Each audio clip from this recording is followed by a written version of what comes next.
What's up, guys? Spin Firearms here, and all I can say is I am humbled.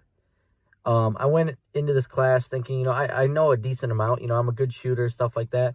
I left this saying I need to get my butt to the dry fire practice. I need to get my butt to the range and train the way I was taught tonight. You would not believe. I got there. I honestly, I'm like, what is even going on right now? There's so many things I've never even taken, into consideration prior to the night. I have a lot of good stuff to bring you guys, a lot of demonstrations, a lot of lessons I learned. I became such a better self-defender tonight. I will be able to use these skills literally if I ever have to defend myself. Obviously, I don't want to ever have to do that, but if I ever had to, I feel like a completely different person after tonight. And the two people that were leading the class are both Marine Corps. And I learned a lot of lessons about firearms, why he chooses a Glock, what he used when he served. He taught me so much about holsters and, clothes. I mean, just so many things that I've never even thought of. Like the close-up shooting, like shooting at a target from 6 inches away you have to experience that, because you feel the pressure of your firearm. You feel that round enter the target. I mean, there's just so many little things that I learned tonight that I just walked away and I was like, this was the greatest decision I've ever made. I think it was an $80 class.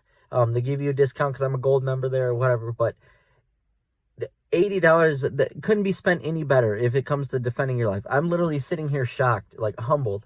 These guys are so good at what they do, and they are such good teachers. I mean, I'm going to try and do my best to replicate what happened tonight. I'm not the best at speaking or anything like that, but I will do my best to teach you guys what I learned tonight, because not everyone has a class like this available nearby, stuff like that. So I'll try and bring it to you guys, obviously free of cost.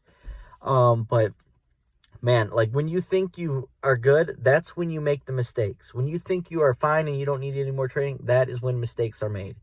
When you're constantly working on things and never thinking you're too good, that's when you learn. That's when you improve. That's when you really, really get on the fundamentals. Anyways, this is a 1 of 4. So for the next 4 weeks, I should be going to each class. Depends on what we have scheduled. But I mean, I know for a fact a month, that's 12 total hours of training will completely change me. I'm completely changed after this. I know it may seem like I'm overreacting, but the stuff I was taught, and one of the Marines was actually in an explosion, and the other one actually got hit with I think it was a 9mm round to a plate. So they had experience in combat. I mean, what more could you ask for? And just him explaining why you don't need groupings. Groupings are great if you're shooting competition. But for instance, grouping, it doesn't help in a self-defense encounter. You don't want a grouping. I'm going to go into so much tomorrow. It's unbelievable. These people, they were great. So anyways, you're never too good for training. I left that place humbled. So that's my message to you guys. A lot of good stuff to come. Thanks.